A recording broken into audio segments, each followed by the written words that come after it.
성경 공부 방법에 이용을 해서 데살로니가 전후서를 쭉 살펴보았는데 성경 공부하는 방법 7가지가 이제 대략 우리가 요약을 했잖아요. 첫 번째가 뭐였어요? 대명사와 접속사를 나오면 항상 그것을 대입해 보라고 하는 거. 두 번째는 네 종류로 성경 구절마다 아니면 어떤 구절을 건너뛸 수도 있겠죠. 그것이 하나님에 관한 것인지, 아니면 성령님에 관한 것인지, 아니면 예수님에 관한 것인지, 아니면 성도의 경건한 생활에 관한 것인지, 최소한 여기 4가지 정도로 분류를 해서 이것을 또 캐릭터로 좀 대문자로 표시를 좀 해보는 게 좋고요. 그 다음 세 번째는 각 성경 구절에서 답을 찾을 수 있는 질문을 만들어 보라고 합니다. 그래서 질문을 적어 놓는 것. 이 3가지만 해도 성경 공부는 굉장히 우리가 심도 깊게 할 수 있습니다. 그리고 이제 조금 더 우리가 욕심을 낸다면 이제 후반부에 있는 3가지 방법. 네 번째가 역사적 배경으로. 그러니까 성경이 기록된 당시로 우리가 돌아가서 우리가 직접 오늘 우리가 공부하게 될 데살로니가 후서 같으면 우리가 데살로니가 교인이 되어서 성도가 되어서 이 메시지를 우리가 이해하는 접근하는 방법이 필요하고요. 5번째는 문맥에 따른 상황. 그래서 한 장 전체 아니면 성경고 권 전체 아니면 성경 전체의 어떤 문맥에 맞추어서 우리가 성경을 묵상하는 방법. 그리고 6번째는 주제별로 하는 거였죠. 어떤 주제가 있으면 부활이면 부활, 마지막 날에 대한 것이 있으면 그것이 성경 여러 군데 분포가 되어 있는데 그것을 한 번에 다 모아서 함께 묵상해 보는 방법. 그리고 7번째가 마지막으로 성경 말씀을 공부하는 것을 우리가 직접 생활 속에 적용하는 방법입니다. 그래서 보통 적용하는 데는 5가지 단계가 있다고 그랬죠. 근데 첫 번째가 뭐였어요? 첫 번째가 저자의 의도를 파악해야 돼요. 그래서 오늘 데살로니가 후서 같으면 바울 사도가 어떤 의도로 이 편지를 썼는가, 그 쓰게 된 배경, 그 다음에 의도를 파악하는 것. 그리고 두 번째는 지금 1세기 때 대부분 신약 성경 기록이 되었고 구약 성경은 거의 우리 1세기보다도 거의 한 5, 600년, 1000년 정도 더 이제 전부터 기록이 되기 시작했는데, 그러면 그 당시에 사용되었던 언어와 문화, 그리고 또 어떤 그 사회적인 어떤 환경과 또 지금 오늘 21세기가 완전히 다르기 때문에 그 갭이 굉장히 큽니다. 같은 동일한 아니면 언어라 하더라도. 그래서 그것이 차이가 무엇인지를 검토하는 것이 두 번째인데, 응용하에. 그거는 이제 우리가 좀 파악하기가 쉽지 않은 부분이기 때문에 우리가 성경 공부할 때 그 부분을 좀 생략하고 바로 3번째 단계, 우리로서는 이제 2번째 단계인 지난주에 그 원리를 파악하는, 각 성경이 지금 텍스트가 가지고 있는 기본적인 원리가 무엇인가, 그 원리를 파악하게 되면 이 원리는 뭐 문화가 다르든지 아니면 시대가 다르든지 항상 변화가 없는 것이죠. 그것을 우리가 원리, 프린스플이라고 이야기해요. 그래서 성경 본문에서 그런 프린스플을 찾아내는 것이 상당히 중요합니다. 성경을 이해하는데. 그래서 그 프린스플을 찾아내면 21세기의 뭐 한국 사람들에게, 인도 사람들에게 누구나 이제 동일하게 적용할 수 있기 때문에 그런 원리 단계. 그리고 오늘은 이런 원리를 우리가 찾아내게 되면 이것을 검증할 필요가 있어요. 그래서 이것을 어떻게 검증하냐 하면 오늘 데살로니가 후서 우리가 묵상할 부분이 2장 13절에서 3장 5절까지인데 이 부분에서 오늘 한 4개 정도만 프린스플을 가지고 이 프린스플에 대해서 이 검증하는 방법은 가장 우선은 데살로니가 후서 같으면 데살로니가 전 후서에서 동일한 내용이 기록되어 있는 부분을 찾아보는 거예요. 그리고 거기서 한 단계 더 넓히게 되면 바울 서신 중에 유사한 부분이 어디에 있는가 찾아서 다시 검증을 해보고, 그리고 조금 더 한 단계 더 넓게 보면 신약 성경에 있는 일반 서신서를 포함해서 서신서 같은 문화 분야에 있는 성경을 보고 또 찾아보고, 그리고 더 넓게는 이제 신약 성경 전체에서 유사한 부분이 어디에 있는가, 그리고 좀 더 확장하면 구약까지 포함해서 이렇게 단계별로 우리가 유사한 그 프린스플을 이야기하고 있는 다른 성경 구절하고 비교를 해봐야 됩니다. 그래서 지금 우리가 데살로니가 후서에서 나름대로 이제 묵상하면서 찾아낸 프린스플이 과연 모든 성경에 동일하게 적용이 되는가. 만약에 어떤 성경 다른 부분에서 동일하게 적용되지 않는다고 한다면 그것은 프린스플로서의 자격이 없어요. 그래서 우리가 프린스플로 이제 적용할 수가 없기 때문에 이제 그러한 부분을 오늘 한번 살펴보려고 합니다. 그래서 우선은 오늘 보면 이제 데살로니가 후서 2장 13절부터 주께서 사랑하시는 형제들아, 우리가 항상 너희에 관하여 마땅히 하나님께 감사할 것은, 이제 대명사가 나왔죠. 우리가 여기 우리는 누구예요? 우리는 바울과 실라와 디모데. 왜냐하면 이제 세 사람이 같이 사역을 했기 때문에. 그래서 여기서 우리라고 하는 것은 편지를 쓰는 기자의 입장에서의 우리죠. 그러니까 비록 지금 바울 사도가 고린도 교회에서 지금 이 데살로니가 전후서를 기록하고 있지만 고린도 교회 성도들을 포함하는 것은 아니에요. 교회 지도자들로 지금 바울과 실라와 지금 디모데가 이제 우리에 포함되겠죠. 그래서 우리가 항상 너희는 누굽니까? 그러면 너희는 데살로니가 성도들이 되겠죠. 너희에 관하여 마땅히 하나님께 감사할 것은 하나님, 여기도 보면 일반적인 다른 바울서 신에 나오는 감사하는 내용하고 좀 데살로니가 후서에서는 다르게 표현한다고 그랬죠. 1장에서도 앞에 나왔죠. 1장 3절에도 보면 마땅이라고 하는 표현이 있습니다. 마땅이라고 하는 표현. 그래서 이 마땅이라고 하는 표현은 데살로니가 후서 1장 3절에도 나옵니다. 이 감사하는 표현에서. 그래서 헬라어 원어로는 오펠리로멘이라고 하는 단어. 우리 영어로 번역하면 oughto예요. ought. 당연히 해야 될 일. 그런데 우리가 보통 감사할 때 그냥 감사한다고 표현하는데 유독히 데살로니가 후서에서 이렇게 두 번이나 바울 사도는 마땅히 너희들에게 감사한다는 표현을 쓰고 있습니다. 그것이 뭐라고 그랬죠? 왜냐하면 데살로니가 전서에서 1장 3절에 보면 데살로니가 성도들이 거의 오늘날 보면 거의 완벽한 성도들처럼 감사를 하고 표현을 했어요. 바울 사도가. 그러다 보니까 실제로 데살로니가 전서를 디모데를 통해서 편지를 받는 데살로니가의 교인들 입장에서는 너무 과분한 칭찬이 되는 거예요. 그래서 그런 부분들을 아마 디모데가 돌아왔을 때 그 말이 전해진 것 같아요. 바울에게. 그래서 몇 개월 후에 다시 쓰게 된 데살로니가 후서에서는 이제 그런 얘기를 듣고 아니다. 너희가 마땅히 내가 감사한 것처럼 칭찬을 받을 만하다. 이런 것을 강조하기 위해서 이제 여기서 마땅히라는 표현이 쓰였다고 저는 개인적으로 생각을 합니다.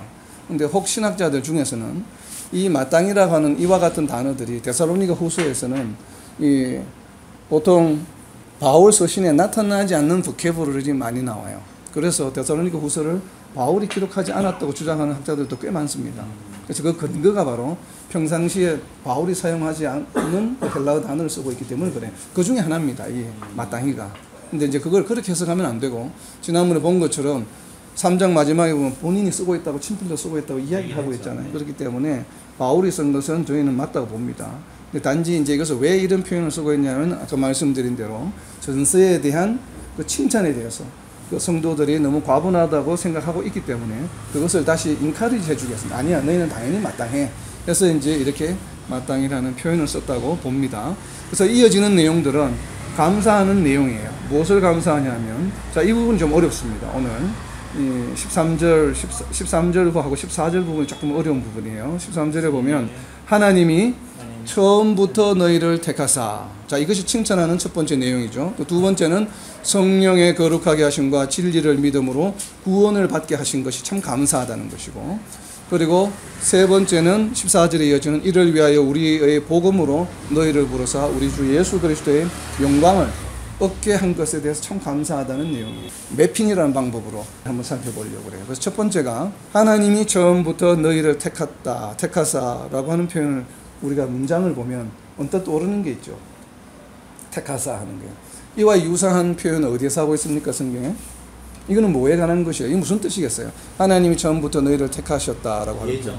이라고 이제 우리가 보통 생각할 수밖에 없잖아요. 그렇게 생각할 수밖에 없죠. 네. 특히나 장로교의 성도들이라면 당연히 이것은 예정론에 대해서 이야기하시는구나.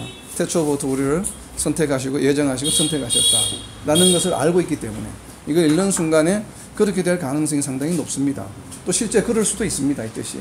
그래서 그러면 예정론을 대표적으로 잘 기록하고 있는 그 바울 서신이 어디가 있어요? 에베소서 1장 4절에 보면 곧 창세 전에 그리스도 안에서 우리를 택하사 우리로 사랑 안에서 그 앞에 거룩하고 흠이 없게 하시려고 그 기쁘신 뜻대로 우리를 예정하사 예수 그리스도로 말미암아 자기의 아들들이 되게 하셨다. 바로 이것이 이제 우리 장로교에서 주장하는 따르고 있는 예정론의 가장 대표적인 성경 구절입니다. 그래서 여기 보면 택하사라고 한글 번역이 동일하죠. 네. 2장 13절과 택하사. 근데 문제는 뭐냐면 헬라어 원어가 다릅니다. 그래서 이제 이것을 우리가 매핑을 해봐야 된다 하는 것이에요. 한글 성경만 보면 동일한 개념으로 보여요. 더군다나 앞에 처음부터 너희를 택하사 이 문장과 에베소서 지금 1장 4절에 보면 창세전에와 처음에가 비슷하게 보이고 택하사가 비슷하게 보이기 때문에 하나님이 처음부터 너희를 택하사가 마치 예정론에 대해서 지금 바울 사도가 데살로니가 교인들에게 이야기하고 있는 것처럼 보여요. 근데 문제는 뭐냐면 데살로니가 후서 2장 3절 이 테카사는 에일라토라고 하는 헬라어인데 에일라토 성경 전체를 통틀어서 여기만 사용되는 단어입니다. 단 한 번만 여기 사용했습니다. 그러면 바울 사도가 이제 우리가 응용을 할 때 저자의 의도를 자꾸 생각해 보라고 했죠. 그럼 왜 바울 사도가 왜 평소에 사용하고 있지 않는 헬라어 단어를 여기서 이 에일라토라고 하는 단어를 사용하고 있을까? 그러니까 전서 1장 4절에 보면 전서 1장 4절에 보면 하나님의 사랑하심을 받은 형제들아 너희를 택하심을 아노라 나오잖아요. 이때 택한다는 단어와 지금 후서 13절에 있는 테카사가 다릅니다. 이거는 후서에 있는 거는 에일라토, 그 다음에 1장 4절에 있는 단어는 에클레고마이라고 하는 단어예요. 이 에클레고마이라는 단어가 에베소서 1장 4절에 있는 단어와 동일한 단어입니다. 그러면 데살로니가 전서의 1장 4절은 우리가 말한 예정론을 이야기하고 있는 내용이 맞습니다. 그런데 후서에는 그것이 아니에요. 그러니까 이것도 하나의 이유가 되는 거예요. 바울이 쓰지 않았다고 하는 이유가. 왜 택하다는 단어를 다른 걸 쓰고 있는가? 그것도 성경 전체를 통틀어서 한 군데만 이 단어가 쓰고 있기 때문에 잘 사용하지 않는 단어거든요. 그러면 이제 이것을 보고 예정론에 관해서 이야기한 것이냐, 아니면 그냥 일반적으로 데살로니가 지방에서 있는 그 데살로니가 시민들 중에서 그래도 너희가 먼저 택함을 받았다 라는 의도로도 이야기를 할 수 있잖아요. 그죠? 꼭 예정론에 관한 이야기가 아니라 기독론적인 이야기를 지금 하는 게 아니라 너희가 데살로니가 지역에서 너희가 그래도 먼저 일반적으로 너희가 먼저 교인이 되었다. 네네. 먼저 성도가 되었다. 네네. 이 말을 하기 위해서 이제 쓴 거라고도 해석할 수가 있죠. 해석하는 방법이 두 가지가 있을 수 있어요. 그래서 이것을 예정론에 관한 프린시플로 우리가 삼을 것이냐 말 것이냐를 결정해야 되는 거예요. 그러니까 프린시플을 발견했잖아요. 보면 예정론처럼 보이잖아요. 그렇죠. 처음부터 우리 택하셨다. 이게 이제 프린시플이잖아요. 이거는 시대나 문화에 따라서 변하지 않는 것이에요. 그죠? 그래서 이것을 데살로니가 후서 2장 13절의 말씀을 내가 오늘날 21세기 우리에게도 적용하려면 이게 프린시플이 되어야 된다. 네. 그래서 이 말씀을 우리에 과연 적용할 수 있을까? 우리가 큐티 할 때 그러잖아요. 그럼 이 말씀을 보고 우리가 이제 큐티에 답을 할 때, 데살로니가 성도들처럼 나도 예전부터 창세전부터 택함을 받아서 이렇게 했구나. 이렇게 이제 우리가 큐티를 할 수 있잖아요. 네. 근데 그것이 과연 맞는 방법이냐 아닌가를 이제 확인하기 위해서 이런 매핑을 해보는 거예요. 그런데 이 성경 구절은 어떤 예정론을 이야기하기보다는 그냥 일반적으로 너희가 데살로니가 지역에서 처음 성도가 되었다 라는 의미로 해석하는 게 맞는 것 같아요. 왜 그러냐면 이 처음이라고 하는 이 단어, 이 문장에 사용된 헬라어 아르케라고 하는 단어는, 그러면 이 아르케라고 하는 단어에 이 헬라어 원문 앞에 이제 아프라고 하는 그 단어가 하나 더 붙어 있는데 이 아르케라고 하는 단어가 더해지게 되면 이 의미는 뭐냐면 첫 열매라는 의미예요. 번역이 first fruit. 그러니까 데살로니가 지방에서의 첫 열매다. 이렇게 이제 해석이 가능합니다. 그래서 이러한 유사하게 그러면 해석하고 있는 게 뭐가 있냐면 빌립보서 4장 15절 한번 보세요. 빌립보서 4장 15절 앞에 보면 빌립보 사람들아 너희도 알거니와 복음의 시초에 내가 마게도냐를 떠날 때에 주고받는 내일의 청년 교회가 너희 외에 아무도 없었느니라. 여기에 시초에라고 하는 단어가 지금 데살로니가 후서 2장 13절 사용되고 있는 이 단어와 동일한 단어입니다. 아르케라고 하는 단어. 그래서 시초에, 그러니까 빌립보 교회가 어디에 있었어요? 마케도니아에 있었죠. 그러니까 그리스 북부 지역에 마케도니아에 있는 빌립보, 그 다음에 방문했던 데가 데살로니가예요. 그죠? 그러니까 가장 먼저 개척한 교회가 빌립보 교회예요. 거기에서 후원을 받고 이제 여러 가지 도움을 받아서 데살로니가 교회에서 이제 복음을 전했고, 그리고 베레아에 갔다가 아덴으로 와서 지금 고린도에 와 있는 거죠. 바울이. 그렇게 되어 있는데, 그래서 이 문장을 이제 빌립보서나 이제 다른 문장하고 이렇게 이제 비교해서 해석을 이제 참조를 해보면 아마도 데살로니가 교회 교인들에게 지금 두 번째 보내면서 너희가 그래도 지금 핍박을 많이 받고 있거든요. 그래서 데살로니가 지방에서 너희가 그래도 처음으로 성도된 사람들이 아니냐라는 그 의도로, 인텐션으로 이해가 됩니다. 그래서 그렇게 해석하는 것이 훨씬 더 그 원래의 뜻에 맞지 않겠나 하는 생각이 듭니다. 이렇게 되면 이것이 이제 프린시플이 안 되는 거예요. 그죠? 예정론이라고 하는 프린시플이 안 맞는 거예요. 제가 지금 그걸 설명을 드리려고 이렇게 복잡하게 지금 길게 설명을 드리는 거예요. 그럼 만약에 큐티 할 때 그러면 이거는 그렇게 큐티하면 안 되겠죠. 그렇죠. 큐티 대상이 안 되죠. 그냥 데살로니가 교회에서 처음으로 성도가 된 사람들이구나. 그냥 넘어가는 거예요. 그러니까 예정론으로 우리가 큐팅하면 안 된다는 거예요. 그래서 우리가 성경을 이해를 하고 묵상할 때는 굉장히 폭넓게 보는 게 좋습니다. 이런 걸 발견하기 가장 좋은 방법은 뭐예요? 우리가 개역개정, 우리가 보고 있는 대부분 지금 우리 한글 성경이 개역개정입니다. 개역개정은 이 word for word로 되어 있어요. 그러니까 단어 대 단어로 번역한 성경입니다. 그런데도 이 번역이 KJV하고 좀 비슷한 분야도 있으면 조금 다른 부분들도 있거든요. 그래서 KJV나 아니면 New American Standard 버전이나 NASB나 이런 것들은 다 word for word 계열의 성경책들입니다. 그리고 이제 NIV 같은 경우는 의역을 한 성경들이에요. NLT나 New Living Translation 이런 것들은. 그리고 완전히 이야기식으로 풀어놓은 거. 아이들 성경처럼 그런 것들이 있죠. 그래서 뭐 그런 것들은 이제 메시지라든지 그다음에 가스펠, 유가스펠, 복음주의 성경이라고 완전 이야기식으로 하는 거. 이런 성경을 좀 동시에 보는 게 필요해요. 그래서 영어 성경을 본다면 이제 개역개정을 보시면 가능하면 NIV를 보는 게 좋습니다. 하나는 의역, 하나는 word for word. 그리고 거기 하나 더 더하면 킹 제임스 버전이냐 뉴 킹 제임스 버전. 그게 없으면 잉글리시 스탠다드 버전도 괜찮습니다. ESV나 NASB 같은 경우는 전부 word for word입니다. 근데 킹 제임스 버전이나 NSV나 RSV 쪽은 원문이 다릅니다. 그러니까 KJV가 사용하고 있는 헬라어 원어 자체는 좀 퀄리티가 떨어지는 원본입니다. 그러니까 이 KJV가 원본이 좀 떨어지다 보니까 나중에 이것을 헬라어 버전을 원본도 여러 가지가 있어요. 원본 자체를 바꾸어서 번역해서 나온 계열이 NASB 계열입니다. ESB 계열. 중시해 놓고 요즘은 인터넷에 다 무료로 보여주기 때문에 한 문장을 동시에 볼 수 있습니다. 이렇게. 그래서 이제 그렇게 한번 묵상하는 게 좋아요. 그래서 이제 그런 개념에서 요 마땅히 감사할 것의 첫 번째 내용인 처음부터 너희를 택하사는 좀 그렇게 이해하는 게 필요하고요. 그리고 두 번째는 후반부입니다. 13절에 성령의 거룩하게 하심과 진리를 믿음으로 구원을 받게 하심이네. 자, 믿음으로 구원을 받는다고 하는 것은 너무나 명확해요. 우리가 이해하는데. 그런데 성령의 거룩하게 하십니다. 여기 대상은 누구예요? 거룩하게 하는 대상은? 데살로니가 교회 교인들이죠. 성도. 그럼 주체는 누구예요? 주어는? 누가 누구를 거룩하게 해요? 성령이 데살로니가 성도를 거룩하게 해요. 자, 이것이 프린시플이에요. 성도를 거룩하게 하는 존재는 주체는 누구예요? 우리 자신이 아니죠. 우리 자신의 어떤 뭐 윤리적인 행동으로 우리가 거룩해질 수 있는 게 아니라는 얘기예요. 그러니까 이런 것들이 프린시플이에요. 그러니까 우리가 거룩한 생활을 한다고 이야기 표현을 많이 하잖아요. 그리고 거룩한 생활을 하게 해달라고 기도하잖아요. 그런데 그 정작 우리를 거룩하게 하는 주체는 누구예요? 성령이에요. 우리가 한다는 게 아니라 이 말이에요. 그러면 우리가 기도할 때 어떻게 기도해야 되겠어요? 성령께서 우리를 어떻게 해요? 거룩한 생활로 인도하시도록 기도하는 게 올바른 기도예요. 성경에 맞는 기도다 이 말이에요. 그죠? 하나님, 내가 열심히 뭐 나쁜 짓 안 하고 말씀대로 잘 살아가고 매일 큐티하고 이렇게 거룩하게 할 수 있도록 해주세요. 라고 기도하면 그게 맞는 기도에 틀린 기도예요. 자, 이런 것들을 묵상해 보는 거예요. 그래서 프린시플이 대단히 중요합니다. 성경에서 우리가 묵상을 할 때. 그러니까 거룩함의 주체는 누구라고요? 성령님.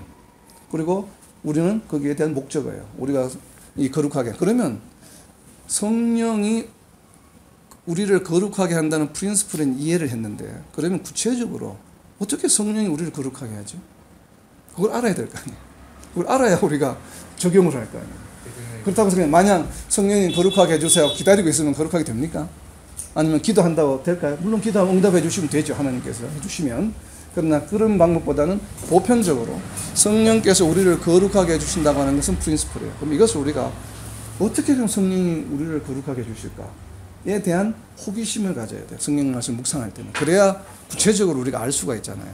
이런 걸 이제 영적 호기심이라고 그래요. 그러면 성령이 우리를 거룩하게 해준다는 것을 내가 좀 더 구체적으로 알기 위해서는 성령과 거룩이라는 단어가 들어가 있는 다른 성경 구절을 찾아보는 겁니다. 인터넷에 서핑하기 좋아요. 요즘 쉽잖아요. 검색하기가. 그럼 성령, 거룩을 엔더로 이제 하게 되면 관련된 구절들이 쭉 나옵니다. 그러면 아까 어떻게 이야기했어요? 우선은 바울 서신서, 그 다음엔 서신서, 신약 성경 이런 순서대로 넓혀가면서 관련된 성경 구절을 살펴보다 보면 성령과 거룩이 연관된 말씀 구절이 나옵니다. 그러면 성령이 이렇게 우리를 거룩하게 해줄 수 있겠구나 하는 게 이제 알 수가 있습니다. 디모데전서에 보면 나옵니다. 디모데전서. 그러니까 바울 서신서 중에 디모데전서 4장 5절에 보면 하나님의 말씀과 기도로 거룩하여 주십니다. 그러니까 우리가 어떻게 거룩해진다고요? 말씀과 이것도 프린시플이에요. 그죠? 말씀과 기도로 거룩해져요. 아까 데살로니가 후서에서의 프린스플은 뭐였어요? 성령이 우리를 거룩하게 해줘요. 근데 지금 디모데전서 4장 5절에서는 무엇이 우리를 거룩해? 두 가지입니다. 말씀과 기도로 거룩해 줘요. 그러면 말씀과 기도와 성령이 연관관계가 있다는 얘기죠. 왜냐하면 거룩함의 대상은 성도이기 때문에. 근데 한쪽에서는 성령이 나를 거룩하게 해주고 또 다른 한 성경 구절에서는 말씀과 기도가 나를 거룩하게 해주는 도구라는 얘기예요. 한 방법이라는 얘기예요. 그러면 이 말씀과 기도와 성령과의 연관관계를 찾아내는 게 필요해요. 그러면 완벽한 프린시플이 만들어지는 거예요. 그래서 어떻게 그 말씀과 성령이 연관된 구절이 있죠. 우리가 너무나 자주 찾아서 이제는 무슨 구절이 있어요? 가르치시고 생각나게 하시리라. 말씀 구절이 떠오르잖아요. 어딘지는 몰라도. 그러면 이제 인터넷 서핑하면 바로 나와요. 그렇게 뭐 생각나게 하리라, 가르쳐 주시리라 성령이 하면 어디가 나와요? 요한복음 14장 26절이 나옵니다. 보혜사 곧 아버지께서 내 이름으로 보내실 성령 그가 너희에게 모든 것을 가르치고 내가 너희에게 말한 모든 것을 생각나게 하리라. 성령의 역할이 뭐예요? 우리에게 말씀을 가르쳐 주시는 거예요. 그리고 생각나게 하시는 거예요. 말씀과 연관이 있죠. 성령께서. 그죠? 성령의 역할이 뭐라고요? 말씀을 우리에게 가르쳐 주시기 위해서 예수님께서 성천하시고 나서 보내주신 거예요. 우리가 성령께서 왜 우리에게 주어졌는지를 잘 이해를 해야 돼요. 성령의 가장 중요한 목적, 이것이 바로 우리에게 말씀을 가르쳐 주시기 위한 것이에요. 그런데 이 말씀이 우리를 어떻게 한다고요? 디모데전서 4장 5절에 보면 우리를 거룩하게 한다. 그래서 성령께서 우리에게 말씀을 가르쳐 주시고 필요할 때마다 말씀을 생각나게 해주셔서 우리를 어떻게 해요? 거룩하게 해주신다는 것이에요. 두 성경 구절 합치면 그렇게 되죠. 그러면 이것을 줄여서 표현한 것이 데살로니가 후서 2장 13절 후반부예요. 성령의 거룩하게 하심과 성령의 거룩하게 하심이라고 하는 이 구절에는 무엇이 포함되어 있어요? 디모데전서 4장 5절과 요한복음 14장 26절이 있어요. 그래 거기다 적어놓으세요. 디모데전서 4장 5절 플러스 요한복음 14장 26절. 이것이 성령의 역할이에요. 중요한 역할 중에 하나입니다. 그래서 그렇게 되면 이제 성령의 거룩하게 하심이라고 하는 프린스플이 만들어졌고 다른 성경과 비추어 봐도 이것이 매핑이 되죠. 그래서 이런 것을 성경 말씀을 매핑한다고 그래요. 그래서 이것이 되면 우리는 이것을 이제 프린스플로 인정을 합니다. 그래서 다음 주에 하게 될 것은 이렇게 매핑으로 이제 검증이 된 프린스플을 우리가 지금 21세기 오늘날에게 우리가 어떻게 적용할 것인가. 이 마지막 단계, 이제 우리가 적용 단계의 마지막이기도 하고 성령 방법 7단계 중에서도 마지막이에요. 그러면 데살로니가 후서가 이제 다 끝이 납니다. 다음 주에. 근데 복음의 정의 자체가 우리가 어떻게 복음을 접근해야 되냐면 단순히 예수님을 전하는 것이 아니라는 것이. 예수님이 그리스도시다. 믿어라. 믿으면 천국 간다. 구원받는다. 이것이 아니라는 것이죠. 그것은 그냥 우리의 부산물일 뿐이에요. 궁극적인 복음의 목적은 뭐냐면 세상의 기준대로 살아가던 삶의 모습이 예수님을 믿음으로 인해서 그 삶의 기준이 완전히 변화돼서 삶이 완전히 바뀌어야 되는 것이죠. 이것이 복음이에요. 아멘. 이랬을 때 우리는 복음이 전거되었다고 이야기하는 것이죠. 우리 자신에게 돌아봐야 됩니다. 나는 정말 복음을 받아들인 사람으로서 살아가고 있는가? 심각하게 생각해야 돼요. 참 이런 생각이 들었어요. 그 노아의 홍수가 일어난 것이 창세 이후로 약 한 1600년 정도 됩니다.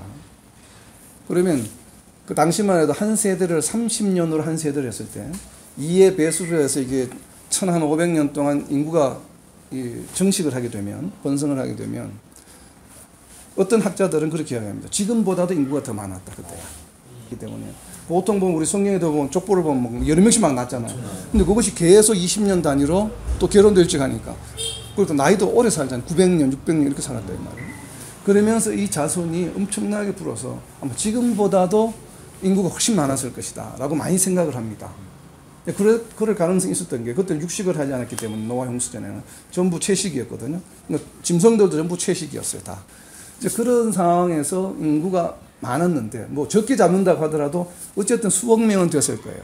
근데 그 중에 아담이 언제까지 살았냐면 노아의 아버지 때까지 아담이 살았습니다. 900년 이상을 살았으니까 우리가 창세기 5장의 족보를 읽으면 알 수 있습니다. 그러니까 노아의 아버지 때까지 아담이 살아있었어요. 그럼 아담이 살아있으면서 노아의 아버지에게 창세기 에덴 동산 이야기를 해줬겠죠. 그렇죠. 자기가 왜 쫓겨났는지 그리고 어떻게 창조했는지 이름을 자기가 어떻게 지었냐, 왜 사자라고 지었는지 다 이야기했을 자기가 이름 지었. 아담이 지었잖아 이름을 다. 저는 기린, 자기 그런 얘기를 다 해줬을 거 아니야 자녀들에게. 그것이 노아의 아버지 때까지 갑니다. 이게 노아의 아버지가 태어나고 나서 몇십 년 있다가 이제 아담이 죽습니다. 그렇게 되는데, 그러면 분명히 그 많은 세월이 흐르는 그 아담이 900세 이상을 살았으니까 그 900년 동안에 하나님을 알고 믿는 사람들의 숫자가 아무도 없었겠습니까? 많았겠습니까? 그럼 하나님을 아는 자들이 분명히 많았어요. 그런데 하나님께서 보시기에는 자기는 하나님 믿는다 많은 사람들이 이야기를 해요. 그런데 왜 하나님께서는 그들을 하나님의 백성으로 인정하지 않으셨을까가 제 질문이었어요. 지난 이번 주에. 왜 8명만 살려두셨습니까? 여러분 심각하게 생각해요. 그 수억의 많은 인구들 중에 왜 다 죽이시고 8명만 살려두셨을까? 하나님을 잘 믿는 정말로 제대로 복음을 받아들인 자들이 거기에 있었다고 한다면 하나님은 공의로우신 분이 아니에요. 우리가 지난번 몇 주 전에 강의에 하나님이 공의로우신 어떤 분이 공의로우신 분이에요? 핍박하는 자에게는 핍박하고 하나님을 받아들인 자는 영생을 주시는 분이 공의롭다. 그것이 하나님의 공의라고 이야기했잖아요. 그러면 하나님이 홍수로 죽인 사람들 중에는 단 한 명도 영생을 얻을 자격이 없다는 얘기예요. 만약 그게 단 한 명이라도 있다면 하나님은 어떤 분이세요? 공의로운 분이 아니에요. 이래서 프린시플이 대단히 중요한 겁니다. 하나님의 공의는 하나님과 함께할 영생을 할 사람들 반드시 영생하게 하시고, 근데 그 영생의 조건이 뭐예요? 하나님을 진심으로 믿고 따르는 자들. 그러면 우리가 노아의 홍수를 심각하게 받아들여야 됩니다. 그걸 그냥 단순히 창세기에 지나가는 이야기로 그냥 하나님 벌하셨어, 다 살았어, 이렇게 생각할 문제가 아니에요. 보는 시각에 따라서 완전히 다른 얘기입니다. 수억이 되는 인구를 멸하셨어요. 그 중에 하나님을 믿는 자가 단 한 명도 없었다는 얘기입니다. 몇 명만 남았어요? 8명. 그렇기 때문에 구약시대의 사람들은 하나님의 백성으로 선택을 받았는데도 불구하고 노아 이후에 아브라함도 마찬가지잖아요. 이스라엘 민족이 실패했잖아요. 하나님을 섬기는 것을. 사람의 노력이나 행동으로는 안 됩니다. 그래서 하나님께서 방편을 바꾸셨죠, 방도를. 그래서 누구를 보내주셨어요? 예수님을 보내주셨고, 우리가 방금 살펴본 요한복음 14장 26절에 보면 예수님만 오셔서 되는 일이 아니었죠. 예수님은 육체적으로 한계가 있으셨기 때문에 승천하시고 나서 누구를 보내주셨어요? 영원히 우리와 함께 할 수 있는 존재인 성령을 우리에게 보내주셔서 우리의 영을 인도하게 만드셨어요. 그러니까 우리의 노력을 하는 게 아니에요. 우리의 노력을 못하죠. 그러면 성령의 인도하심을 받는다고 하는 것은 무엇이에요? 성령의 아까 역할이 뭐였어요? 요한복음 14장 26절에서 말씀을 가르쳐 주신. 그러면 성령의 인도하심을 받는다는 것은 성령이 말씀을 가르쳐 주시는 것을 배워야 된다. 근데 이렇게 하지 않으면서 기도해요. 성령의 인도하심을 받게 해주시옵소서, 성령 충만하게 해주시옵소서. 안 되는 걸 발견하지 않아요? 안 될 때가 더 많죠. 100번 기도하면 99번 안 되죠. 그죠? 왜 그렇다고 생각해요? 성령 충만하게 하나님이 원하시면 우리의 기도와 상관없이 얼마든지 성령 충만하게 해줄 수 있습니다. 성령의 불이 내립니다. 물론 그렇게 해줄 수 있는 분이에요. 근데 방금 우리가 알아본 프린시플은 뭐예요? 성령의 인도하심을 받아야 돼요. 그 성령의 인도하심이 뭐라고요? 요한복음 14장 26절에 말씀에 가르치심. 성령께서 우리에게 원하시는 건 뭐냐? 말씀을 가르쳐 주시기를 원해요. 그러면 우리가 성령의 인도하심을 받는다는 것은 다르게 뭐예요? 거기에 따라가야죠. 성령의 말씀을 가르쳐 주시려고 할 때 우리는 뭐 해야 돼요? 배울 자세가 돼 있고 배우려고 해야 돼요. 나는 말씀 다 알아. 뭐 사랑이면 다지. 이거 없습니다. 성령 충만함. 성령 충만 찾아오지 않습니다. 그런 자세로 하나님께 다가가는 거예요. 그러니까 이렇게 하면 우리가 거룩한 신앙생활을 하기 위해서, 그리고 성령 충만한 신앙생활을 하기 위해서는 가장 먼저 우리가 해야 될 일이 무엇이겠어요? 성령의 인도하심을 받는 일 중에 말씀 공부하는 것이죠. 그래서 큐티가 대단히 중요합니다. 아침에 눈을 뜨자마자 가장 먼저 해야 될 일이 하나님 앞에 나가는 거예요. 기도로 나아가도 되고 큐티를 위해서 나가도 되고 찬양으로 나아가도 됩니다. 일단 하나님과 만나는 시간이 하루에 가장 먼저 되어야 돼요. 그랬을 때 하나님께서 하나님 앞에 나가야 하나님께서 가르쳐 주실 거 아니에요. 교실에, 수업에, 클래스에 어텐드를 해야 가르치실 거 아니에요. 어텐드 하지 않으면서 자꾸 가르쳐 주세요. 성령 충만하게 해주세요. 성령 인도하심을 받는 삶을 살아가게 해주세요. 잘 안 됩니다. 이건 제 경험이 그렇습니다. 말씀에 성경에서 뭐라고 되어 있어요? 에스겔 3장과 요한계시록 보면 꿀송이와 같이 단 역사. 정말 꿀송이와 같이 단 역사가 일어나야 됩니다. 그랬을 때 우리가 성령 충만한 인도함을 받는 것이, 이것이 프린시플이에요. 오늘 그 다음 14절입니다. 이를 위하여 우리의 복음으로 너희를 부르서. 우리는 누구겠어요? 바울과 실라와 디모데입니다. 복음을 전했죠. 한 3주 정도 거기에서 데살로니가에서 복음으로 너희를 부르사 너희는 데살로니가 성도들이죠. 불러서 우리 주 예수 그리스도의 영광을 얻게 하려 하시며 이 부분이 또 어려워요. 우리 주 예수 그리스도의 영광을 얻게 하려 합니다. 그리스도의 영광을 얻는 주체가 누구예요? 누가 얻는 겁니까? 데살로니가 성도들이죠. 데살로니가 성도들이 영광을 얻었으니까 우리도 영광을 얻을 수 있는 거죠. 오늘날 이제 우리가 적용을 하게 되면. 그런데 데살로니가 성도들이 영광을 얻게 된 그 이유는 뭐예요? 코즈는, 원인은 뭡니까? 14절 앞부분이죠. 이를 우리의 복음으로 너희를 부르사 우리 주. 그러니까 데살로니가 성도들이 복음을 받아들임으로 인해서 예수 그리스도의 영광을 받게 되었죠. 자, 이건 뭘 말해요? 예수 그리스도의 영광은 뭡니까? 우리가 하나님께 영광을 돌린다는 얘기는 많이 해요. 그죠? 하나님께 영광을 돌린다는 것은 무슨 얘기였어요? 뭐였어요? 우리가 몇 주 전 했죠? 예수 그리스도가 주라고 시인하게 이름 불러지게 하는 것이 바로 하나님께 영광이 된다고 그랬죠. 그래서 우리의 삶을 통해서 예수 그리스도가 정말 주님이시구나, 메시아시구나를 예수님을 알지 못하는 자들로 하여금 고백하게 만드는 것이 하나님께 영광을 돌리는 것이라고 이야기했죠. 그것이 프린스플이었어요. 그럼 오늘은 이것은 하나님께 영광을 돌리는 거, 이건 지금 내게 영광이 되는 것이에요. 그럼 나는 도대체 어떤 영광을 받는 것이에요? 이건 어떤 의미일까요? 근데 생명의 멸류관이라고 표현하면 될 것을 왜 그리스도의 영광을, 그러니까 그리스도의 영광이라고, 이 헬라어는 이 소유격이 상당히 어렵습니다. 그리스도의 영광, 이건 뭘 말해요? 마치 이 문장만 보면 그리스도가 받으셨던 영광을 나도 동일하게 받는 것처럼 이해가 되죠. 그러면 그리스도가 받으셨던 영광을 받는 것으로 해서 가능성이 있다. 그럼 그게 도대체 무엇인지 알아야 될 거 아니에요. 알면은 프린시플을 만들 수 있겠죠. 모르면 못 만들어요. 우리가 그렇게 주장할 수 없어요. 무슨 내용인지 모르기 때문에. 지금 우리가 영광을 받는 것을 말하는 것은 아닌 것 같죠. 예수님이 다시 오실 때. 그러니까 이것을 우리가 묵상할 때 그냥 하면은 도대체 이해가 잘 안 돼요. 그럼 내로우 다운을 좀 해봐요. 좁혀보면 이것도 그럼 우리 영광을 언제 받는 것이지? 그러면 두 가지 종류가 있을 수 있죠. 지금 받는 것, 아니면 예수님 다시 오실 때 받는 것. 지금 받는 것으로 해석하면 상당히 어려워져요. 그죠? 그럼 예수님 받으셨던 영광, 내가 십자가에 매달려 돌아가나 같이? 이렇게 되나? 순교? 그 순교도 영광이죠. 굉장히 천년왕국에 조인할 수 있는 자격이 갖춰지기 때문에 영광입니다. 분명히. 그렇게 해석할 수 있고, 다른 하나는 예수님이 다시 오실 때 우리가 받게 될 것. 그러면 예수님이 다시 오실 때 어떤 일이 일어나는지, 우리에게 어떤 일이 일어나는지를 기록한 다른 성경책을 매핑해서 봐야 된다는 것이에요. 이걸 프린시플 하기 위해서. 그래서 매핑이 필요한 것이에요. 우리가 지난번에 했죠. 다시 오실 때를 설명하고 있는 성경 구절이 우리가 대표적인 네 군데가 있다고 하죠. 마태복음 24장, 고린도전서 15장, 그리고 데살로니가전서 4, 5장, 그리고 요한계시록. 그죠?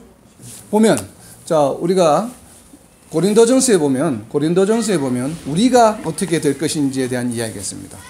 우리가 고린도전서 15장 42절입니다. 죽은 자의 부활도 그와 같으니 썩을 것으로 심고 썩지 아니할 것으로 다시 살아나며 욕된 것으로 심고 영광스러운 것으로 다시 살아나며. 뭐로 다시 살아난다고요? 영광스러운 것으로 다시 살아나요. 그러면 예수님이 받으신 영광과 내가 받을 영광은 내가 다시 태어나는 것과 연관이 있겠구나 하는 것을 짐작할 수 있죠. 왜냐하면 영광스러운 것으로 내가 다시 살아난다고 그랬어요. 이 영광이에요, 분명히. 그죠? 이 영광을 의미하는 것이 맞는 것 같아요, 보면. 그렇다면 구체적으로 도대체 이 영광이 뭐야? 이것만 또 알 수가 없잖아요. 이 영광은 뭐예요? 영광스러운 것으로 다시 살아난다. 내가 부활했을 때 그럼 나는 영광스러운 존재라는 것이에요. 근데 그 영광이 뭐냐면 예수님께서 받으셨던 영광이라는 것이에요. 이것과 동일한 거라는 얘기예요. 근데 내가 지금 이 영광은 내가 다시 부활할 때 받는 영광이라고 하는 것까지는 이제는 접근했어요. 그죠? 근데 이것이 뭐가 동일하다고요? 예수님이 받으셨던 것과 동일한 영광이다. 그럼 이 영광은 뭘까요? 빌립보서 3장 21절로 갑니다. 그는 만물을 자기에게 복종하게 하실 수 있는 자의 역사로 우리의 낮은 몸을 자기 영광의 몸의 형체와 같이 변하게 하시리라. 누구의 몸과 같이? 예수님의 몸과 같이. 영광의 몸의 형체. 그러니까 우리 몸의 형체가 영광스러운 것인 거예요. 근데 이 몸의 형체가 누구와 동일한 것이에요? 예수님과 동일한 것. 예수님이 죽으시고 부활하셨잖아요. 부활하셨죠. 우리가 손으로 만질 수 있었죠. 근데 벽을 뚫고 가셔. 그리고 갑자기 순간 이동을 하셔. 이런 몸과 동일하게 우리가 어떻게 된다고요? 부활한다는 것이에요. 그래서 예수님이 받으셨던 그 영광을 우리가 다시 영광을 받게 된다. 언제? 예수님이 다시 오셔서 우리가 부활할 때. 이제 명확해졌죠. 그러면 이게 프린시플이 되는 것이에요. 그러면 데살로니가 후서 지금 2장 14절에다가 그리스도의 영광 줄을 딱 쳐놓고 거기다 뭐를 적어놔야 되겠어요? 고린도전서 15장 42절 43절 플러스 빌립보서 3장 21절. 이러면 이제 이게 완전한 프린시플이 돼요. 무슨 프린시플에 우리는 영광을 받아요? 부활할 때 어떤 영광? 예수님이 부활하신 몸과 같은 그러한 형체로. 자, 이건 어떤 의미일까요? 요거는 이제 프린시플이 되었어요. 여기서 우리가 이제 어플리케이션 합니다. 응용을. 다음 주 할 건데 좀 예를 들어서 해보면 응용을 해봐요. 그러니까 제가 오늘 새벽에 이 생각이 난 거예요. 갑자기 창세기가 떠오른 거예요. 요새 창세기를 묵상하다 보니까 우리를 어떻게 창조하셨다고요? 하나님의 형상을 따라서. 그런데 이것이 깨어졌어요. 깨어졌어요. 그래서 우리가 모처럼 유한한 존재로 살다가 죽었어요. 다시 태어나니까 누구의 형체로 또 다시 태어나요? 하나님의 형상, 예수님의 형상으로 다시 태어나는 거예요. 이것이 뭐예요? recreation.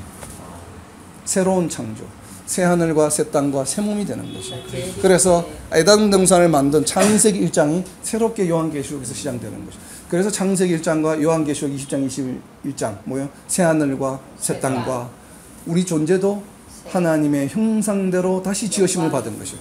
하나님의 형상대로 지으심을 받았다는 표현이 바로 뭐예요? 예수님의 부활하신 몸으로 형체. 이것이 단순한 얘기가 아니에요. 새로운 창조를 의미하는 것이에요. 빌립보서 3장 21절 말씀. 왜요? 우리가 누구기 때문에 3장 20절에 했죠. 이것을 뭐라고 표현하냐면 하늘의 시민권을 가졌다라고 하는 것이에요. 우리가 하늘의 시민권을 가졌다고 하는 표현을 그냥 간단하게 생각하면 안 돼요. 우리가 어떤 존재예요? 새롭게 하나님의 형상대로 다시 창조될 라이센스를 받은 자격을 갖춘 사람이 바로 뭐예요? 하늘의 시민권을 갖췄다는 사람이에요. 데살로니가 후서 15절로 다시 돌아와서 그러므로 형제들아 굳건하게 서서 말로나 우리의 편지로나 가르침을 전통을 지켜라. 이게 받은 지금 이렇게 편지로 데살로니가 전서, 아마 당시로서는 갈라디아서나 데살로니가 전서 이외에도 편지가 굉장히 많았습니다. 당시에는 우리가 성령으로 채택되지 않았지만 어찌되었던 그런 편지나, 그리고 여기서 말로나 하는 것은 무엇이겠어요? 3주간 새 안식일 동안 있으면서 이래 설교한 것들, 가르쳐준 내용들을 말하겠죠. 바울이 그러한 것을 뭐예요? 전통을 지키라. 그러니까 이 바울 서신에 보면 이런 것들이 많습니다. 고린도전서 16장 13절에도 이런 내용이 있고 데살로니가 전서에도 나왔죠. 3장 8절에 너희가 굳건하게 서서 지켜라. 이런 얘기들을 많이 하고 있기 때문에 이것은 성경 서신의 곳곳에 보면 성도들의 행실에 대한 것, 때로는 부부 간의 관계, 부모와 자식 간의 관계, 상전 간의 관계, 이런 것이 에베소서도 있고 빌립보서, 골로새서도 있고 막 나와 있잖아요. 그러니까 이런 것들을 물론 그것은 나중에 써진 서신서지만 어찌되었든 이러한 것들을 다 가르침의 전통을 지키라라고 하는 것이에요. 그래서 이로 인해서 이제 어느 정도 마무리가 됩니다. 이 1절부터 15절까지 내용이. 그리고 마지막으로 2장을 클로징하는 것 하면서 이제 바울 사도가 성도들을 위한 기도를 합니다. 16절입니다. 우리를 사랑하시고 영원한 위로와 좋은 소망을 은혜로 주신 하나님 우리 아버지께서 너희 마음을 위로하시고 모든 선한 일과 말에 굳건하게 하시기를 원하노라. 이게 이제 마감하는 기도예요. 굳건하게 해달라고 하는 기도. 근데 여기 좀 독특한 표현은 16절입니다. 하나님보다 예수님은 앞에 두었어요. 이렇게 표현을 잘 안 합니다. 보통 평상시에 바울이 쓸 때는 항상 성부와 하나님과 성령과 예수님, 혹은 하나님과 성자와 성령, 이렇게 열거를 하는데 이 인사말에서는 예수님을 먼저 앞세웠어요. 그래서 주 예수 그리스도와 그리고 우리를 사랑하시고 영원한 위로와 좋은 소망을 은혜로 주신 하나님. 그럼 여기다 뭐라고 표현해야 되겠어요? 아까 우리가 두 번째 성경 공부방법에 표시할 때 앞에다가 God라고 적어놓으면 되겠죠. 왜? 하나님의 속성에 대해서 이야기하고 있죠. 하나님 어떤 분이세요? 우리를 사랑하시는 분, 그리고 위로하시는 분, 우리에게 또 뭘 주시는 분이에요? 소망을 주시는 분. 이 세 가지를 주시는데 어떻게 주신다고요? 우리의 노력이나 자기에게 하는 것이 아니라 은혜로 그저 주신다고 하는. 이게 하나님 속성이에요. 그래서 여기다 G라고 적어요. 성경을 읽다가 이런 걸 발견하면 G라고 적어 놓는 거예요. 적어 놓으면 나중에 하나님 속성을 공부할 때 읽으면서 이제 눈에 들어오겠죠. 하나님 속성은 이런 속성이구나. 그리고 이제 너희 마음을 위로하시고 또 위로하시는 분이죠. 그러니까 예수님과 하나님께서 우리를 위로하시고 모든 선한 일과 말에 굳건하게 하시기를 원하노라. 그러니까 우리가 하는 게 아무것도 없어요. 선한 일을 하는 것도 누가 하게 해주셔야 돼요? 하나님과 예수님. 그러니까 우리가 우리 노력으로 하려고 하면 안 돼요. 하나님이 우리로 하여금 선한 일을 하게 하는 것은 아까 구체적으로 어떻게 한다고요? 하나님의 말씀은 그래서 책망하고 가르치기에 유익하다고 하는 표현이 바로 그게 나오는 거죠. 선한 일을 하게 할 수 있다고 표현하잖아요. 그러니까 말씀을 통해서 우리를 움직이셔요. 아멘. 말씀을 통해서 우리로 하여금 선한 일을 하게 해요. 아멘. 왜? 말씀을 통해야만 무엇이 선한지 악한지를 우리가 알 수 있기 때문에. 근데 말씀 공부를 안 하면서 자꾸 선하게 살게 해달라고 기도하면 물론 들어주십니다. 하나님 어떤 때는. 그러나 그렇게 들어주시는 것보다는 말씀으로 접근하고 성령님 앞에 나아갈 때 하나님께서 더 정확하게 명확하게 확실하게 우리를 인도해 주셔요. 그래서 우리는 성도라면 누구나 말씀 공부를 매일 해야 됩니다. 이것은 의무예요. 16절과 17절은 누가 누구를 위해서 하는 기도예요? 바울이 데살로니가 성도들을 위해서 하는 기도예요. 그래서 여기서 이제 장을 끊어놨는데 우리는 계속 이어집니다. 3장으로 넘어가면 이제 바뀝니다. 바울 사도가 데살로니가 성도들에게 자신들을 위해서 기도해달라고 이야기를 합니다. 이게 굉장히 중요한 파트입니다. 1절 끝으로 이제 우리가 빌립보서 공부할 때 나왔죠. 서신서의 구성 중에서 형식 중에서 바뀔 때 끝으로라는 표현을 많이 썼죠. 끝으로. 이제는 마지막으로 이야기한다는 얘기죠. 앞에 지금까지 이야기한 2장 전체의 내용을 지금 랩업하는 겁니다. 끝으로 형제들아 너희는 우리를 위하여 기도하기를 자 우리를 위해서 기도해달라고 이야기해요. 우리도 이렇게 기도를 요청해야 됩니다. 응? 내일 우리가 내가 돈을 많이 벌게 해달라고 기도해 주세요. 이런 기도를 요청하는 것이 아니라 교회 지도자들은 이런 것을 위해서 기도해달라고 요청해야 돼요.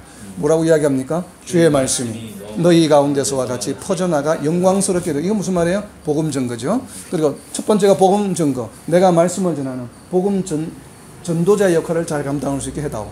두 번째 기도는 뭡니까? 우리는 누구예요? 바울과 실라와 디모데요. 우리를 부당하고 악한 사람들에게서 건지시옵소서. 왜 이 기도를 요청할까요? 악한 사람들은 누구예요? 물론 사탄이지만 우리가 이제 시험을 친다 그러면 그거는 이제 B죠, B. 데살로니가 후서 앞에 있죠. 그러니까 이런 걸 악한 사람들이 누군지 모를 때 우리가 그냥 상식으로 사탄이야, 나쁜 사람들이야, 죄 짓는 사람들이야 이렇게 생각하면 그거는 프린시플이 안 돼요.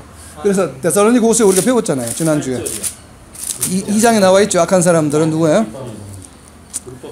불법한 자. 8절에 불법한 자. 그리고 또 이 악한 사람은 누구예요? 사탄이 아니죠. 사탄은 악한 사람들을 조정하는 사람들이죠. 그러니까 우리가 지난번 할 때 주인공이 3명 있다고 하죠. 마지막 날 누가요? 멸망의 아들, 불법한 자, 그리고 악한 자. 맞아요. 악한 자, 적그리스도. 그럼 이 적그리스도, 악한 자, 멸망의 아들, 이건 다 누구라고요? 동일한 하나라고 그랬죠. 같은 말인데 이름만 여러 개. 근데 이것을 조정하는 사람이 누구예요? 사탄. 악한 사람부터 지켜달라고 하는 무슨 말이에요? 불법한 자, 멸망의 아들. 마지막 때 이 사람들이 나타나요. 나타나는 목적이 뭐예요? 2장 11절에 있습니다. 이러므로 하나님이 미혹의 역사를 그들에게 보내사 거짓 것을 믿게 하시는 미혹의 역사가 나타나요. 마지막 때. 이 미혹의 역사가 누구라고요? 멸망의 아들, 불법한 자, 누구? 악한 자, 적그리스도. 이 사람들의 역할은 무엇이에요? 사람들을 미혹하는 것이에요. 하나님을 믿지 않는 자들은 100% 미혹할 수 있어요. 믿지 않기 때문에. 그러나 미혹하는 대상이 하나님을 믿지 않는 자들만이 아니라고 그랬죠. 누구까지? 소위 교회 다닌다고 하는 사람들, 예수님을 믿는다고 하는 사람들도 미혹의 대상입니다. 그래서 이 미혹의 대상에 넘어갈 수 있어요. 근데 이 미혹한 자를 누가 보내셔요? 하나님이 보내셔요. 하나님이 보내신다는 의미는 하나님께서 두 가지 의미입니다. 능동적으로 보내실 수가 있고 수동적으로 사탄이 하는 것을 내버려 두실 수 있어요. 우리 욥기에서처럼. 그렇죠? 이건 아마 욥기에서처럼 그렇게 보여집니다. 왜냐하면 이 불법한 자가 누구의 컨트롤을 받아요? 사탄의 컨트롤을 받는데 사탄의 컨트롤을 받도록 하나님께서 묵인하시는 거예요. 그다음 이것을 우리는 방임이라고 이야기합니다. 신학적 용어로. 그렇게 하시는 거라고 봐요. 그렇게 하시는 이유가 뭐예요? 12절에 데살로니가후서 12절에 뭐라고 되어 있습니까? 이렇게 하시는 진리를 믿지 않고 불의를 좋아하는 모든 자들로 하여금 심판을 받게 하려 하십니다. 교회 안에서도 성도라고 이야기하면서도 진리를 믿지 않고 불의를 좋아하는 사람들을 걸러내시겠다는 것이에요. 이것이 바로 뭐예요? 예수님께서 말씀하신 알곡과 가라지를 걸러내는 것이에요. 거물을 쳐서 고기를 걸러내시는 것이에요. 이것이에요. 우리가 장담하고 그냥 아무렇게나 살아가고 방심하면 안 돼요. 누구조차도 바울과 실라와 디모데조차도 이것을 염려해서 성도들에게 기도 요청을 합니다. 내가 악한 자들에게 미혹되지 않도록 너희가 나를 위해서 기도해달라. 그렇다면 오늘날 우리는 어떻게 해야 되겠어요? 날마다 기도해야 되겠죠? 그리고 미혹되지 않기 위해서는 어떻게 해야 돼요? 프린시플을.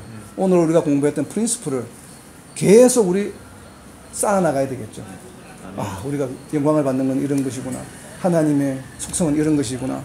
계속 매일매일 성령님 앞에 나가서 성령의 인도하심을 받도록. 성령의 인도하심을 받으면 우리는 절대 미혹당하지 않습니다. 그렇겠죠? 왜요? 갈라디아서에 나오잖아요. 육체의 법과 성령의 법은 뭐요? 공존할 수 없어요. 싸우기 때문에 성령의 법을 따르는 나는 절대로 육체의 법이 나를 공격하지 못합니다. 그러니까 미혹의 영이 나에게 이길 수 없어요. 어떻게 하면? 성령의 법을 따르면. 다르게 표현하면 성령의 인도하심을 받으면. 다르게 표현하면 성령 앞에 말씀을 배우기 위해서 나아가면 우리는 결코 미혹당하지 않아요. 그것을 그렇게 내가 하게 해달라고 바울 사도도 말씀 공부를 매일 하게 해달라고 지금 기도해달라고 이야기하는 것이에요. 이 얘기는 구약에서 가장 율법에 뛰어난 사람이 있었습니다. 에스라조차도 자기가 다시 예루살렘으로 돌아가라고는 하나님의 명령을 받았을 때 뭘 기도했냐면 하나님 내가 말씀을 공부하게 해주시옵소서. 율법 학자였습니다. 당대에 가장 뛰어난 유대인 중에서 모르는 것이 없었어요. 하나님 말씀에 대해서. 그런 자가 지금부터 내가 말씀을 다시 공부하겠습니다. 그래서 내가 말씀을 다시 열심히 공부를 해서 돌아가서 백성들을 바로 말씀으로 가르치겠습니다. 데살로니가 전후서가 다 하게 되면 한 12강 정도 됩니다. 그러면 하나가 보통 50분씩 지금 강의가 올라가 있으니까 한 12시간 정도 돼요. 12시간이면 하루에 다 들을 수 있어요. 성경 한나절이면 12시간 다 들어요. 매일 들어보세요. 일주일 동안 데살로니가 전후서 강의를 다. 그러면 성경 공부하는 방법이 여러분 통달하게 됩니다. 7가지 방법. 그리고 이미 우리가 데살로니가 전후서를 통해서 성경에 있는 내용들 거의 다 상당 부분이 프린시플들이 많은 부분들이 커버가 되었어요. 다른 성경을 공부하면 또 그렇게 돼요. 이것만 공부하면 여러분 스스로가 다른 성경을 여러분 혼자서 공부할 수 있게 돼요. 그러니까 여러분 혼자서 공부하는 게 중요해요. 왜? 누가 베스트 티처예요? 성령이에요. 저도 아니고 목사님도 아니고 다른 어떤 성경 교재도 아니에요. 누가 베스트예요?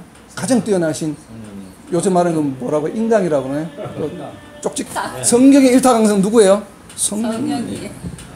목사님도 아니고 저도 아니고 아무도 아니에요. 성경 교재도 아니고 일타강사가 누구예요? 성령님. 근데 여기 더 좋은 것은 뭐예요? 이분은 24시간 온라인이야. 유튜브? 굳이 어디 찾아가지 않아도 돼. 저하고 같이 공부하면 여기 와야 되잖아. 근데 이분은 여러분 계신 곳에 그냥 갑니다. 또 더 좋은 것은 뭐예요? 무료야. 성령 강의 중에 10,000원, 30만 원 내라고 그러고 요한계시록 강의한다 막 이러잖아요. 근데 성령님은 무료야. 그 일타 강사께서. 그리고 24시간이야. 시간도 안 정해져 있어. 내 편한 시간에 내가 언제든지 들을 수 있어. 얼마나 좋아요. 왜 그런 분을 안 찾으세요? 찾으세요, 여러분. 찾되 여러분이 가장 좋은 시간에 언제요? 세상이 조용할 때, 아침에 새 하루를 시작할 때 그 시간을 하나님께 드리세요. 그럼 하나님이 기뻐하십니다. 그런 사람이 10사람, 20사람, 100사람, 1000명이 생기고 우리 대한민국 1000만 크리스찬들이 다 그렇게 공부하면 하나님 눈물 흘리지 않겠어요? 눈물 흘리실 거예요. 그러면 우리나라가 변화됩니다. 변화시켜 주신다고. 그렇게 변화시켜야지. 무슨 제도나 정책으로 할 수 있는 일들이 아니에요. 절대 못합니다. 우리 아이들 절대로 말로 변화 못 시킵니다. 말씀으로 변화시켜야죠. 누가? 성령께서 변화시켜 주시는 거죠. 그 말씀을 지금 하고 있는 거예요. 그래서 우리가 이거 본 것처럼 다시 돌아옵니다. 3장으로 바울 사도가 이렇게 기도해요. 악한 사람들에서 건지시옵소서. 우리도 이렇게 기도해야 됩니다. 미혹의 영에 넘어가지 않도록 해주시옵소서. 기도만 하고 끝나면 안 되죠. 어떻게 해야 된다고요? 성령의 가르치심을 받아야 돼요. 자, 이것을 이해하고 다음 구절을 보면 이해가 됩니다. 안 그러면 이 구절 도무지 이해가 안 돼요. 이어지는 구절은 뭐예요? 믿음은 모든 사람의 것이 아닙니다. 바울 사도부터 자기의 믿음을 염려합니다. 믿음은 모든 사람의 것이 아니에요. 이 무슨 의미겠어요, 이거는? 믿음은 모든 사람의 것이 아니니라. 이건 무슨 말이겠어요? 소위 너희들 믿음이 있다고 생각하는 사람들 조심해라 이 말이에요. 모든 사람의 것이 아니래요. 그런데 우리는 믿음이 마치 모든 사람인 것처럼 생각하고 있어요. 교회만 나가면 예수님을 믿는다고 이야기만 하면 마치 얻는 것처럼. 물론 얻습니다. 성경 말씀. 우리 장로교 신앙은 얻습니다. 안 얻지 않습니다. 얻습니다.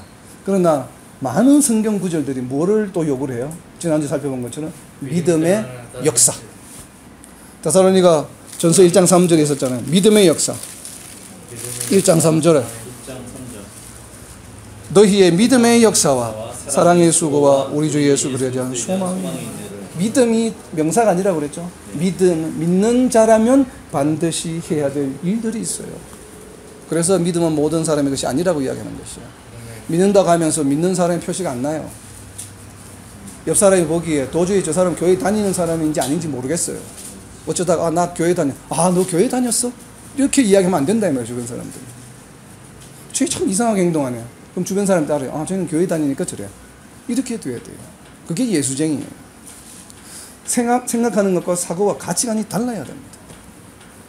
그런데 그렇지 않고 세상 사람들하고 전혀 구별이 안 돼요. 거기에 대한 하신 말씀이 바울 사도가 이야기하시는 거예요. 믿음은 모든 사람의 것이 아니니라.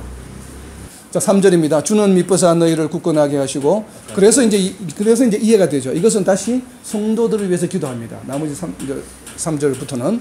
그래서 믿음이 모든 사람의 것이 아니기 때문에 주는 미쁘사 너희를 굳건하게 하시고, 악한 자에게서 어때요? 지키시래요. 똑같죠?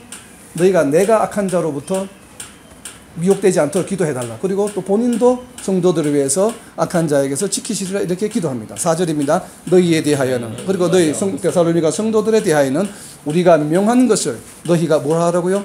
행하고 또 행할 줄을 우리가 주 안에서 확신합니다. 근데 실제 데살로니가 교인들의 성도들이 모두가 다 이렇게 행하진 않았어요. 그거는 뒤에 보면 나옵니다. 14절 15절에 보면 3장 14절 15절 보세요. 3장 14절 15절에 보면 누가 이 편지에 한 우리말을 순종하지 아니하거든. 나오잖아요. 순종하지 않은 사람도 분명히 있어요. 교회 공동체 안에. 있음에도 불구하고 바울 사도는 격려합니다. 너희가 내가 말한 모든 것을 다 지킬 줄 내가 확신한다. 이게 권면하는 것이죠. 확신한다. 이건 오늘날 우리에게도 해당하는 얘기죠. 우리가 바로 바울 사도가 오늘 알려준 얘기, 데살로니가 전후서를 통해서 명령해 준 것들, 그렇죠? 이런 모든 것들을 우리가 뭐 한다고요? 행할 줄을 성령님께서는 알고 계셔요. 네? 알고 계신다고요. 그래서 5절이 이어집니다. 주께서 너희 마음을 인도하여. 그래서 마음이 뭐예요? 내가 하려고 하면 안 된다는 얘기예요. 주께서 뭐예요? 우리 마음을 인도하여 하나님의 사랑과 그리스도의 인내에 들어가게 하시기를 원하노라. 누가 우리의 하나님의 사랑과 그리스도의 인내에 들어가게 해주셔요? 주께서 우리의 마음을 인도해서. 자, 여기서 어려운 부분이 또 나옵니다. 바로 그리스도의 인내입니다. 그리스도의 인내는 무엇일까요? 이게 헬라어라서 어려운 거예요. 소유격이 영어에서도 of 다음에 a가 나오면 a의 무엇 이렇게 되잖아요. 그렇게 해석할 수도 있고 about a라고 대하여라고 해석할 수도 있어요. 소유격이. 그죠? 바로 여기서는 그리스도의 인내. 그렇죠. 소망의 인내라고 우리가 이해할 수 있어요. 왜요? 그리스도의 인내라고 하는 것은 다시 풀어서 설명하면 이런 것이에요. 아까 데살로니가전서 1장 3절에 본 것처럼 소망의 인내는 무슨 소망이에요? 예수님이 다시 오실 것에 대한 소망이 있음으로 인해서 내가 지금 겪고 있는 모든 환난과 어려움들을 이겨낼 수 있는 인내가 생긴다는 것이잖아요. 바로 그걸 이야기해요. 그리스도의 인내. 예수님이 다시 오실 것이기 때문에 거기에 대한 소망으로 인해서 지금 내가 모든 어려움을 견뎌낼 수 있다고 하는 인내.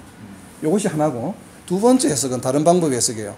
예수님께서 걸어가셨던 십자가의 길, 그 어렵고 핍박, 그러니까 세상으로부터 받는 핍박이죠. 그래서 예수님이 다 견디시고 가신 것. 예수님이 능력이 없으셔서 가신 게 아니잖아요. 그죠? 얼마든지 물리칠 수 있는데 불구하고 십자가의 형을 달리신 것은 무엇 때문에? 구속사역 때문에. 그 모든 것을 참으셨잖아요. 그러니까 마찬가지 우리도 복음 전거를 위해서 우리가 겪는 모든 핍박과 환난들을 우리가 인내하면서 가기를 원한다 이 말이에요. 이것은 다르게 표현하면 뭐냐 하면, 여러분들 다 사회생활 하니까 경험이 있잖아요. 크리스찬이기 때문에 사회생활할 때 어렵고 힘든 부분들이 많습니다. 특히 직장인들. 그러니까 그런 것들을 말하는 것이에요.